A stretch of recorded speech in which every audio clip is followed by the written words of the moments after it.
crime book written by Katherine Casey, focusing on the murder of Dr. Stefan Andersonn, a brilliant scientist and researcher who held patents on the interactions of hormones and steroids and the way they both affected women's bodies during pregnancy. This horrific story would remain with me for many, many months.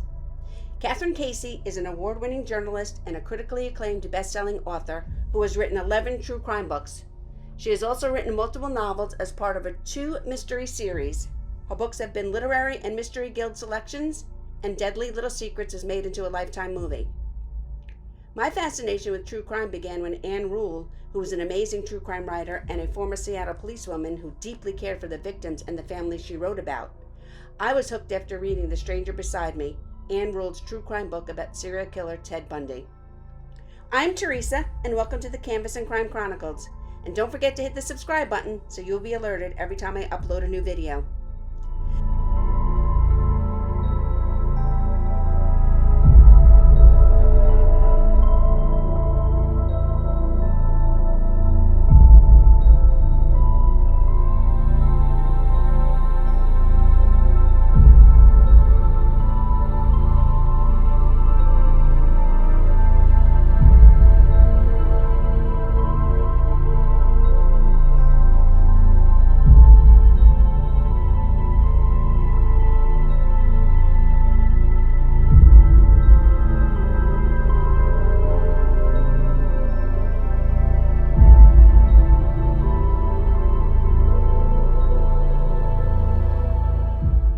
This story has also been referred to as the Stiletto Murder.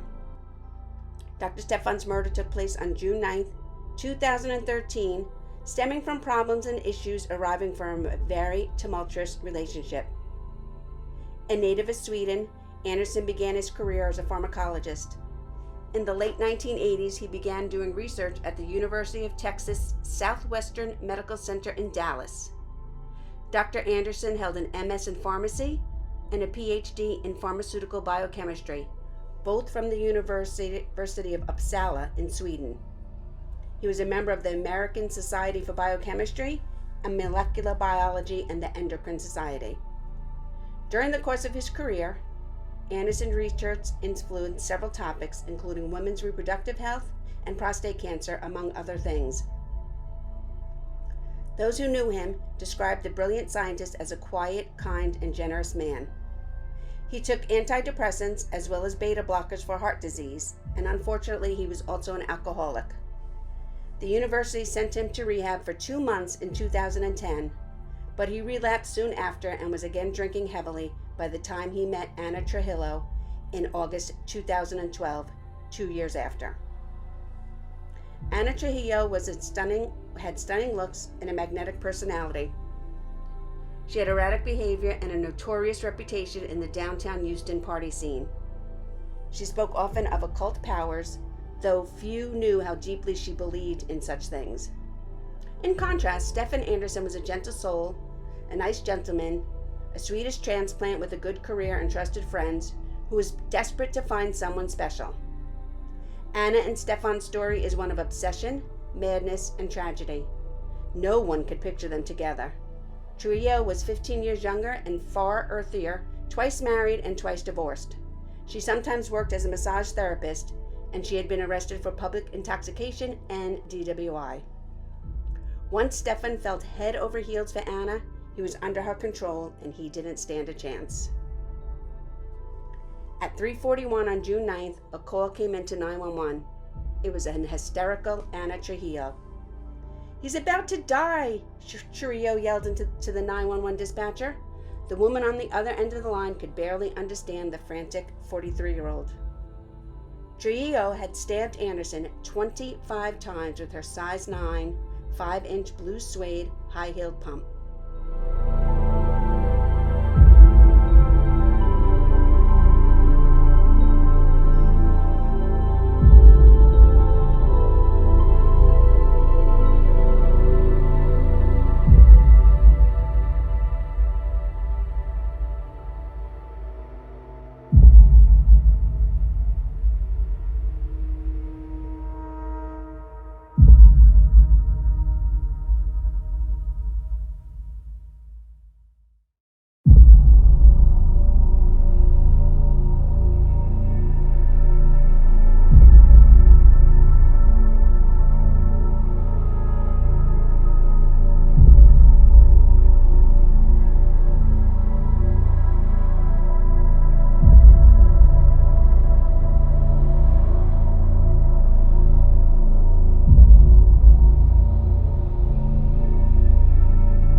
By the time paramedics arrived, it was too late to save the doctor.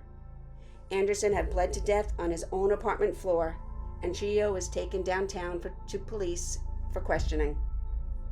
She claimed it was self-defense. She said Andersonn had wanted to get back together and attacked her when she turned him down. Investigators didn't buy it, and Trujillo was eventually charged with murder. After Trujillo was transported to Houston Police Department's Homicide Bureau for questioning, the forensic unit took over at Andersonn's apartment. One officer inspected Trujillo's purse, and out of the black leather drawstring bag, he pulled a pair of white tennis shoes, a black and white snake-patterned wallet, and one thin, stained, and worn book with a spiral binding. Its gold and purple cover had the title Tarot. Over the next 9 months, detectives collected evidence and prosecutors built their case. It became clear to them that Andersonn was the victim and certainly not the aggressor. Friends of the 59-year-old scientist described him as kind and gentle, a man who would never lay a hand on any woman. But Ana Trujillo, the woman who had beaten Andersonn almost beyond recognition, labeled the dead man in vastly different terms. She called him controlling and abusive, to the point where she had no option other than to defend herself with the only weapon available to her at the time, her stiletto. Pivotal evidence shown at the trial included Trujillo's bloody clothing, her hour-long interrogation on tape, the 911 call, the crime scene photos, and the infamous 5-inch blue stiletto, size 9. Witnesses presented by prosecutors in the punishment phase detailed Trujillo's criminal history or first-hand experiences in which she became violent toward them when she drank. Ana Trujillo was also arrested twice for drunk driving, and she had been drinking the night of Andersonn's death, but apparently her blood alcohol level was never tested, according to testimony.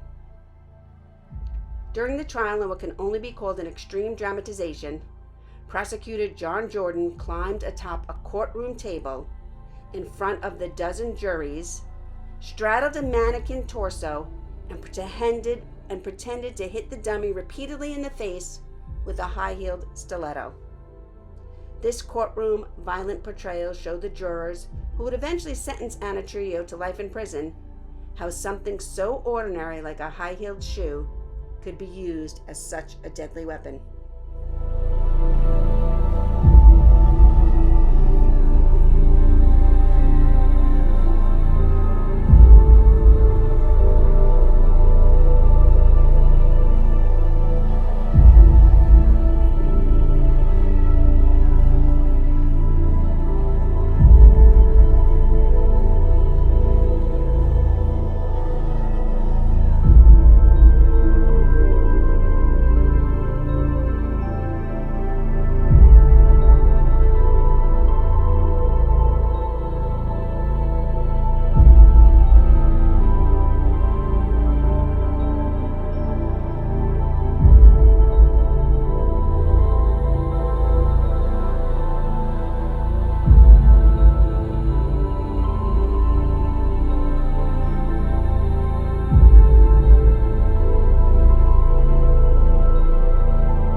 John Jordan and prosecutor Sarah Mickelson called 20 witnesses during the trial's punishment phase to testify about Trujillo's behavior, which included biting an ex-boyfriend, drunkenly attacking a security guard, and a bizarre incident in which her neighbors arrived home and found her using their apartment.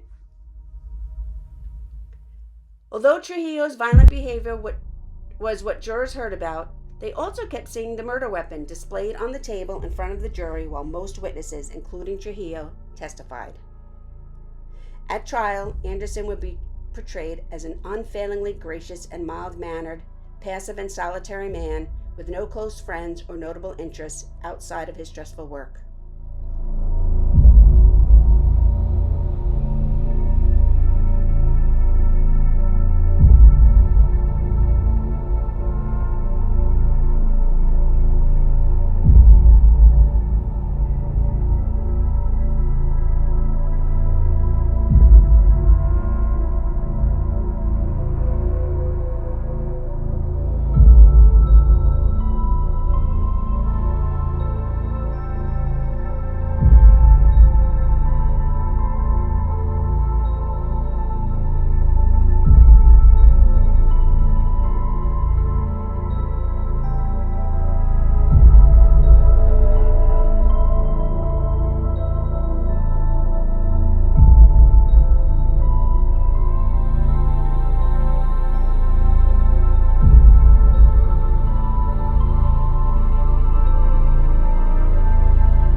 accounts of Anna's personality would range from very nice to mean, crazy, and belligerent. Her lawyer came to know her on jail visits and thought she was a really sweet person, incapable of such a brutal murder. These two desperate characters, the sweet person and the hostile nut, played lead in the drastically different theories of the killing offered to the jury in opening statements. Co-prosecutor Sarah Mickelson, a severe blonde with a stylish wardrobe, at one point even got down on her knees and pounded the floor with her blue patent leather Manolo Blahnik pump, explaining she beat him to a bloody pulp.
Months after murdering Andersonn, Trujillo was convicted.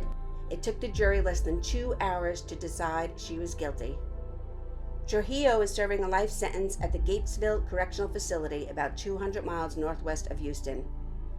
In a jailhouse interview with ABC 13, Anna stated, It just happened. It was just an accident. It just got to the point where I had to defend myself, and I hate saying that, the whole defending thing. I really was just doing that. I loved this man. I cared deeply for him.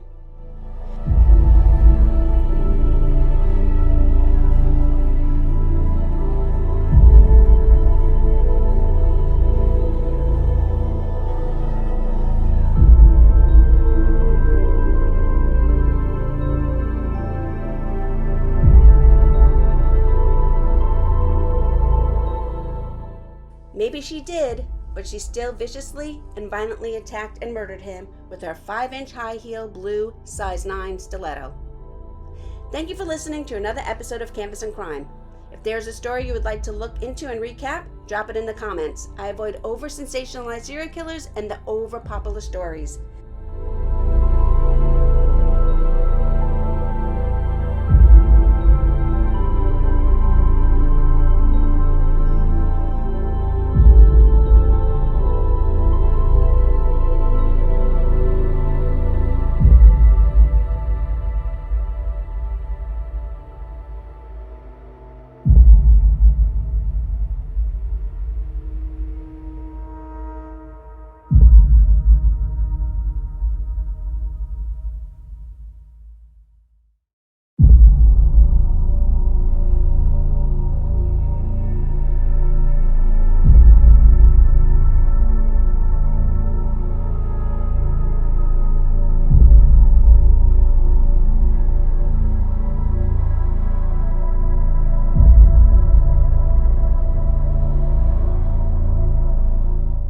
But feel free to offer suggestions, and don't forget to hit the subscribe button so you'll be alerted every time I upload a new video. Thanks, and see you next time.